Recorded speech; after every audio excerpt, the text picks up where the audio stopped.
Hello everyone, it's Lindsay, and for this video I want to do something a little bit different. This video pairs with the unboxing video that I have on my channel today. I will link that down below.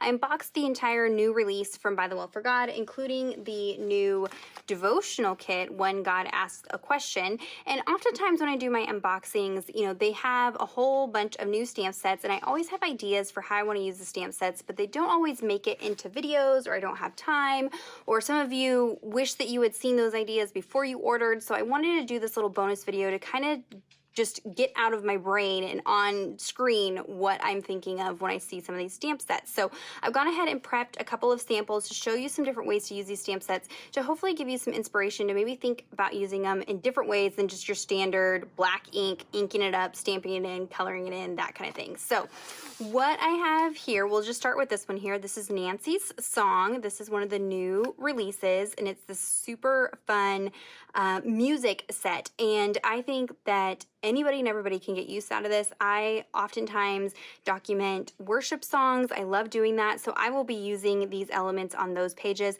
I am not musically inclined. I don't know how to read music. And so unfortunately, I don't get to use this stamp to its full ability that some of you might be able to, but I wanted to show you some examples, no matter where you fall, whether you are educated about music or not. And so the way that this is put together is that you can piece together and create your own sheet music. So I didn't do it here, but you can definitely repetitively stamp this box piece as well. So you could do, you know, a full song if you wanted to, and then maybe you want to write out the lyrics or type out the lyrics and put them in the center here.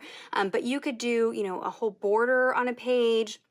You could maybe do an art journal with this, lots of different creative ways to use this, but they give you lots of different musical note elements so that you can piece together and create your own music. So I just Googled real quick some simple sheet music just to do a sample for you guys and show you how to lay this out. But I love that this is really going to open the door, especially for those of you who are really into, maybe you're on your worship team or you play music, you know, at your church or something like this. I think this will be a great set for you. But if you're not one of those people, I want to show you can use this piece in a variety of different ways. So here I just used some of the new papers. They have a 6x6 paper pack in the shop. I will link that down below. And I just did some paper piecing. So I stamped this square image or rectangle image on a couple of the different pattern papers, fussy cut them out.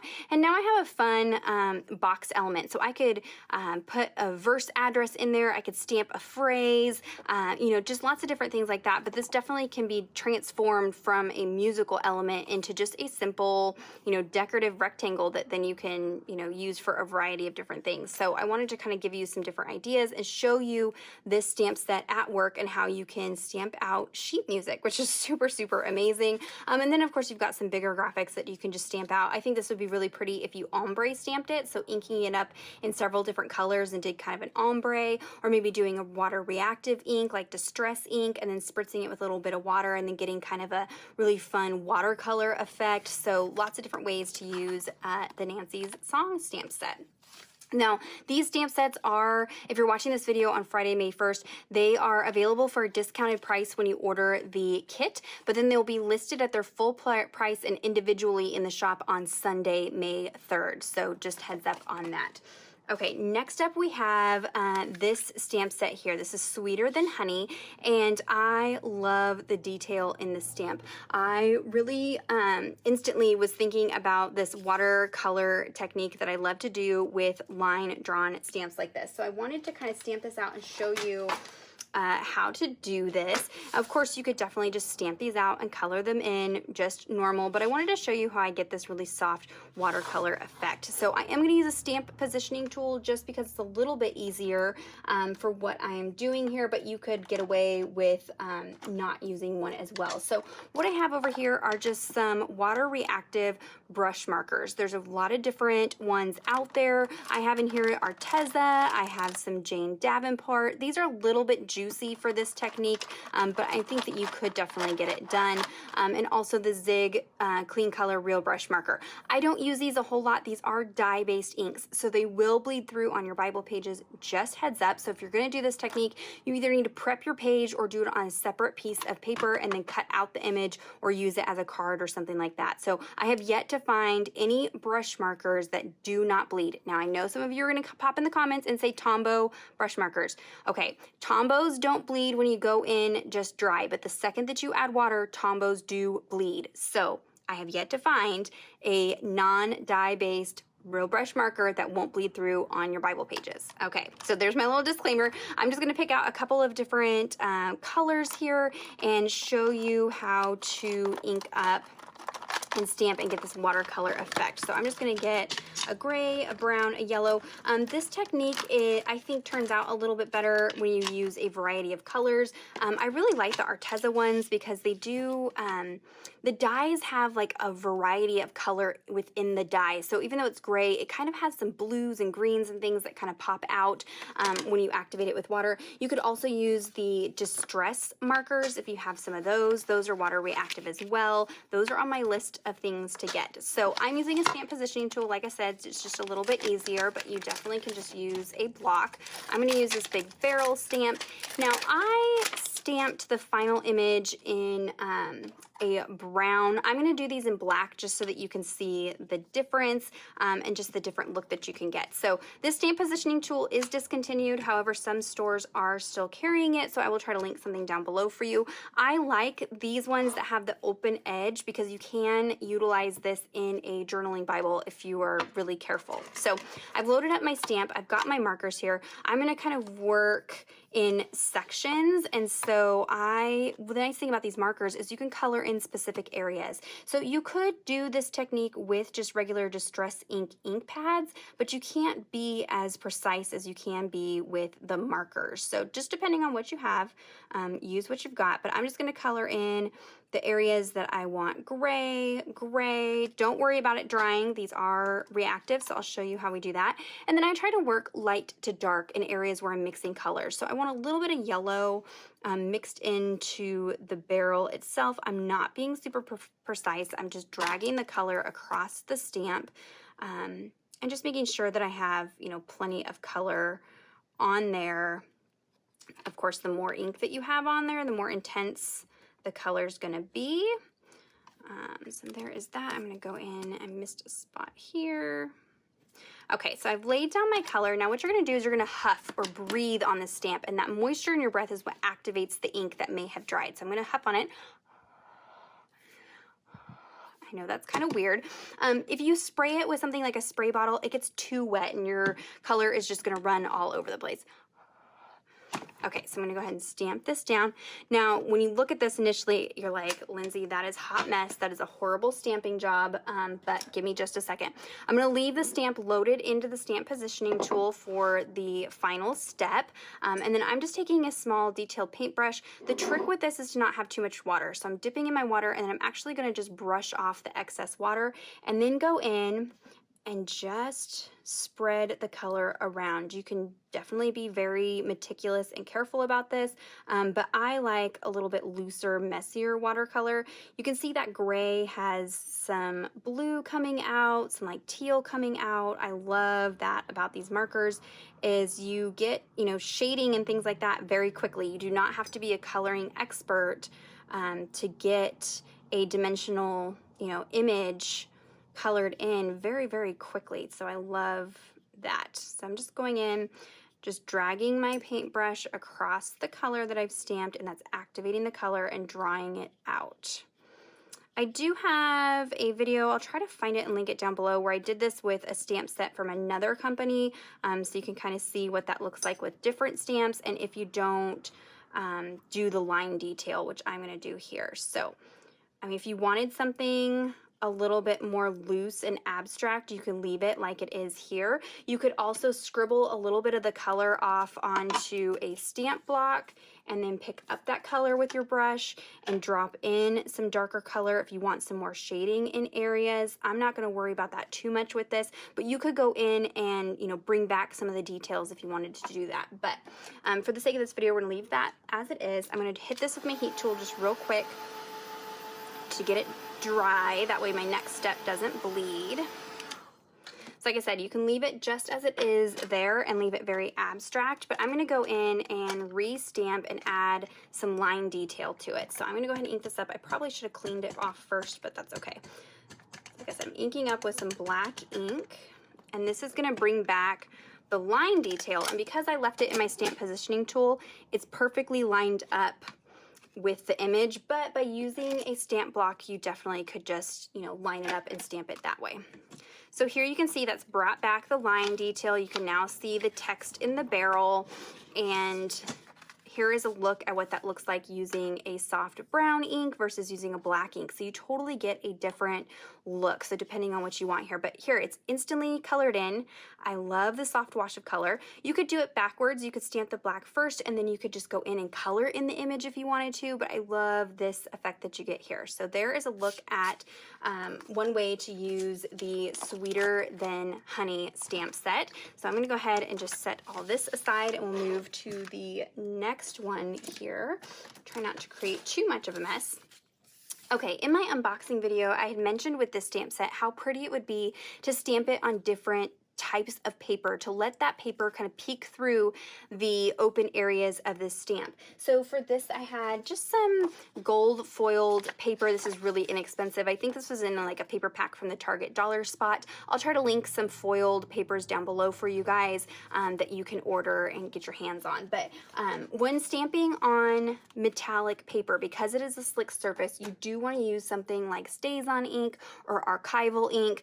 Those are meant to be stamped on slick surfaces. So I did stamp this with STAYS-ON ink, and you can see that gold foil now pops through those open areas of that stamp and just gives it a different effect. So you can try stamping on vellums, colored acetates. You could even play with alcohol inks on acetate and then stamp on there and have color peek through. So I just wanted to show you a fun way, you know, super quick to get a dressed up element with that stamp set there. So that's jars of clay. Moving right along, we have the layering stamp set. So we are going to use the stamp positioning tool for this one here. I'm just going to set that aside. Okay, so a layering stamp. Many of you may not be familiar with layering stamps. There aren't very many this intricate in the Bible journaling world. This is something that's been very common in just regular stamps for card making and things like that. But basically, these stamps come with several different pieces, and so then you can layer on colors. Then you get images that are instantly colored in. You can do this in a variety of different ways. For this one here, I did use just some Versamagic ink. Because these are a chalk ink, they do leave a little bit of a haze if you stamp your line image first. So you just kind of have to play around and decide what you want to do. But I use just regular inks for this, but I'm going to use some Neocolor 2 crayons to show you how you can get a much looser watercolor effect with the stamp set as well and be able to show you the layering effect. So I am going to use a stamp positioning tool just because I find it to be a little bit easier, but definitely not required. You can use just a stamp block if that works a little bit better for you. So I'm just going to pick a couple different colors here, and we are going to do, we'll do this one down here just because it's a little bit, we'll do two. Okay, so let's go ahead and grab our stamps. Now you just have to work in whatever order, works best for you. I like to stamp the line image first typically, but let's try it the other way and just see what kind of effect that we get. So I'm picking this middle image, and that's gonna be this outer part of the floral here.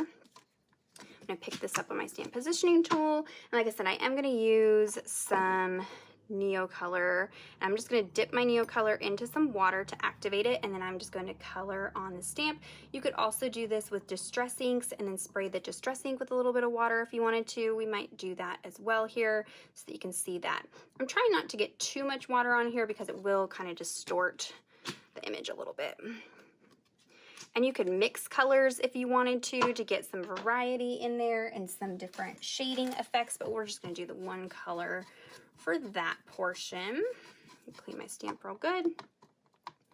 Okay, and then for the next portion, typically flowers are a little bit darker or a different color on the interior piece. So you can see I did stamp that with a different color, and I'm just kind of lining this up.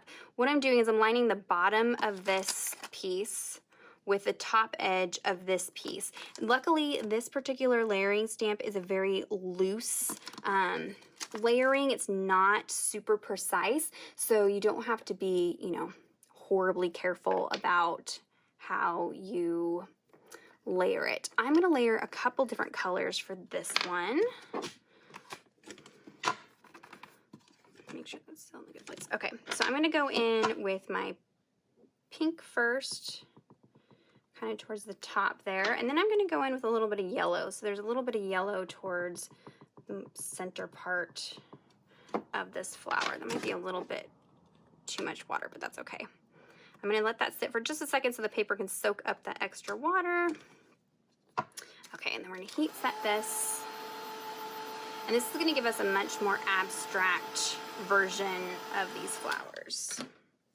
Clean off my stamp. And then we'll finish it with the line image. And like I said, again, this is a very loose abstract. So I'm just kind of roughly lining it up. Some layering stamps are very, very precise, but this one's nice and forgiving. This is gonna be the line image last. And so now I have this really pretty watercolored floral with just a few simple steps. So let me show you how this would be in the opposite direction. So if you do your line first and then go in with distress inks and show you the different look that you can get with that. Okay, so I've got this double tulip here. I'm gonna stamp my line image first to show you kind of in reverse order. And as long as you're using inks that are not pigments or chalk inks, you can stamp the line image first. If you stamp the line image first and then use those chalk or pigment inks, it will kind of muddy your stamp line like I had happen on this page here. Okay, so I've got that. Now this piece has the tulips are a separate stamp, and then the greenery is a separate stamp. So I'm gonna do the tulips first. I am gonna heat set this ink just because I don't want this ink to run. I did stamp in VersaFine Onyx Black ink, which is waterproof. Once it's heat set or dry. Okay, so now we're gonna line up our tulips, and again, it's very, very simple to line these up.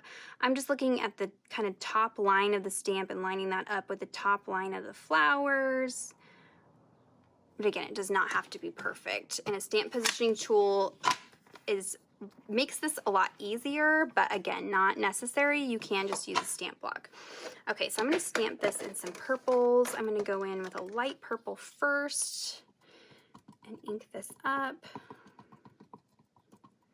And then I might add a touch of a darker purple down towards the bottom just for a little bit of shading. You could also do this with those like brush markers that I showed with that other technique. Okay, and then I'm gonna lightly mist this. I have a distress sprayer. If you spray it all the way, pull the trigger all the way down, it gives you a fine mist. If you just halfway pull it, it gives you like chunky droplets. So I just want a fine mist on there. And then we will stamp this down. That may not have been quite enough water. Oops. So we can actually ink that up a second time if we want to get a little bit more juicy watercolor. Again, I'm going to go in with a little bit darker towards the bottom. I'm just kind of tapping it so that it blends. You do want to go light first, then dark. That way you don't contaminate your light ink pad. Spray that real good. Get the pigments moving, or the color moving. that. You can see how that gives us a nice watercolor effect. And then we can stamp the greenery piece.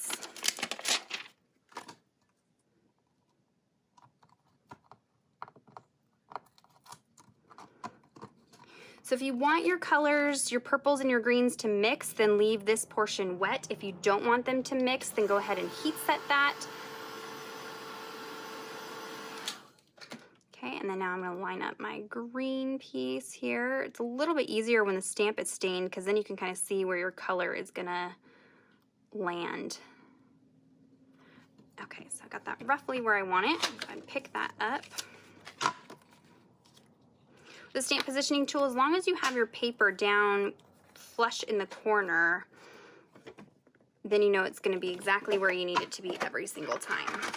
Okay, again, I'm going to go in with a variety of colors. So I'm going to go in with a lighter green, and then I'm going to add a little bit of a darker green towards the bottoms, just add a little bit of shading here and there. Okay. Again, we're going to spritz this. I'll let that sit in the paper for a second, just so the paper soaks up that water. If you pull it immediately up, then you get like some weird pooling that will happen. Okay, so here now you can see the difference between these two. So this is nice and clean just by using regular ink pads, and then by using water reactive mediums, you can get these very loose watercolor florals.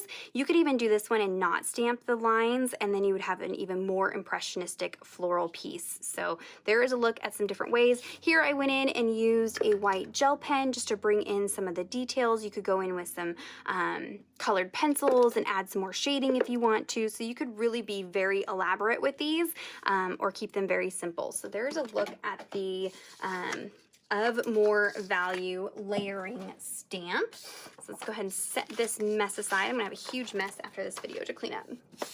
Last but not least is my stamp set. So this is Lindsay Splatters. I created this because I wanted some very natural looking ink splatters that are just kind of random, but that you can also do a lot of different techniques with that are a little bit more tricky with traditional ink splatters. I know not everybody likes the mess.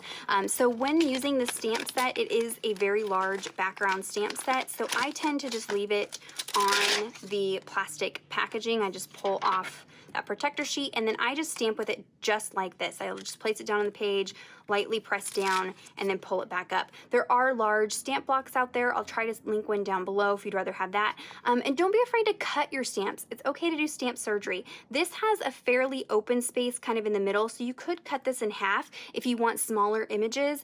You could still piece it together and use it as its entirety, but don't be afraid to cut it up and use it for smaller spaces. And it will also give you some more variety in the layout of the droplets if it's cut into two pieces, and then you can kind of position things differently. But what I did here was I just stamped with some regular black ink, and this is actually stamped twice. So I stamped one impression here, I flipped the stamp, inked it up, and then stamped it again. So I wanted you to see that you can't really see any specific line that shows that it's two sets of stamps. It looks very organic, and that is what I wanted. I wanted it to look very natural. So you can just stamp in regular inks, different colors and things like that, but you can also really get creative by using different colored inks.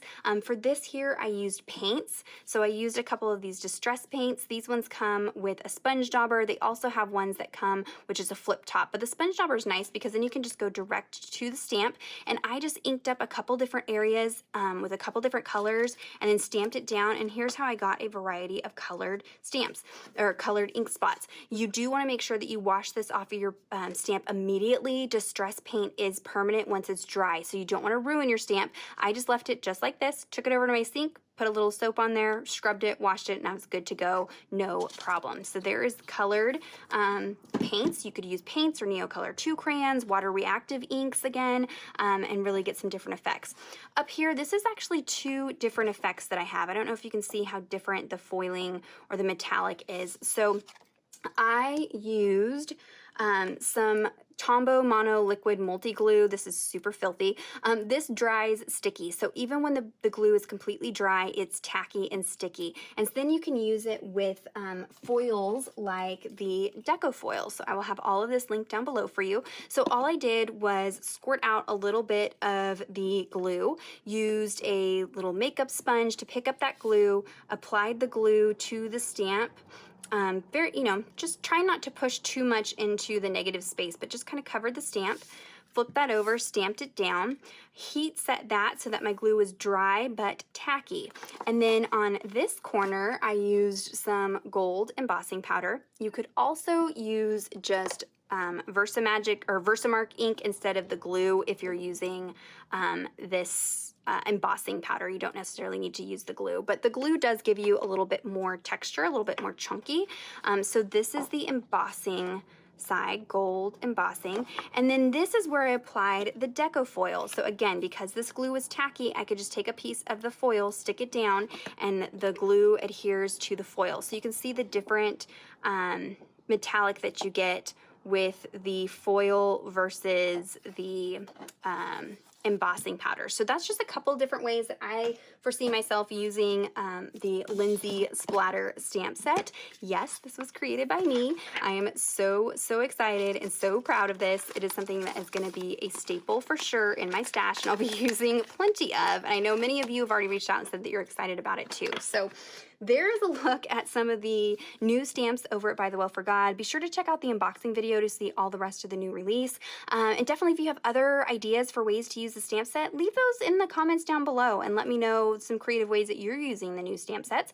If you have questions or comments, be sure to leave those down below. Check out the description box for links to everything. Again, these are available for a discounted price when you order the kit for May 1st and May 2nd. And then on Sunday, May 3rd, they will be listed individually in the shop, and you can just pay full price and just order the stamps if you don't want the kit. So give this video a thumbs up if you enjoyed it and if it was helpful. Subscribe to my channel if you're not already subscribed, and until next time, thank you so much. Bye-bye.